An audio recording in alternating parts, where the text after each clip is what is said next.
Well, Jessica and Maurice, John McCain's vote comes as he's fighting his devastating cancer diagnosis, suffering a deadly form of brain cancer. McCain recently sat down with 60 Minutes to talk about his health.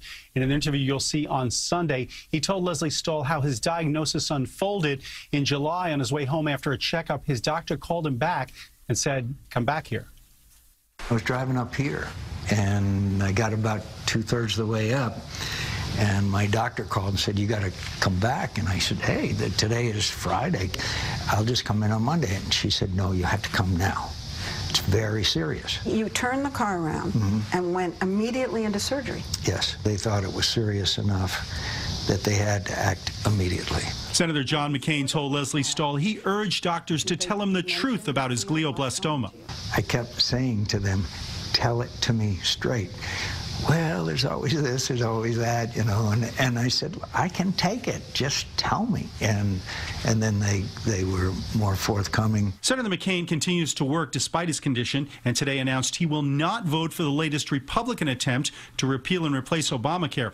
In his statement, he said, "I could not in good conscience vote for the Graham-Cassidy proposal. I believe we could do better working together, Republicans and Democrats, and have not yet really tried, nor could I support it without knowing how much it will cost, how it will affect insurance premiums, and how many people will be helped or hurt by it." Congressman King, who opposes the bill, says he admires McCain's decision. John McCain has always been heroic. You can't plan on what John McCain is going to do. He's his own man. I didn't expect it, but I'm not surprised. With Senator Rand Paul of Kentucky voting no and Senator Susan Collins of Maine leaning that way, Congressman King says the bill is effectively dead.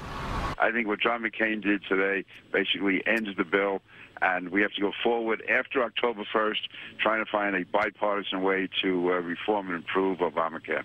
For his part, Senator Graham has no hard feelings toward McCain. He tweeted, "My friendship with Senator John McCain is not based on how he votes, but respect for how he's lived his life and the person he is." Now, Congressman King also says, in addition to Senators Paul and Collins, 3 other senators may also vote no.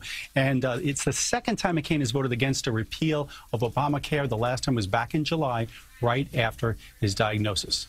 In the newsroom, Dick Brennan, CBS 2 News. Okay, Dick, and you can watch the entire interview with Senator McCain this Sunday, 7:30.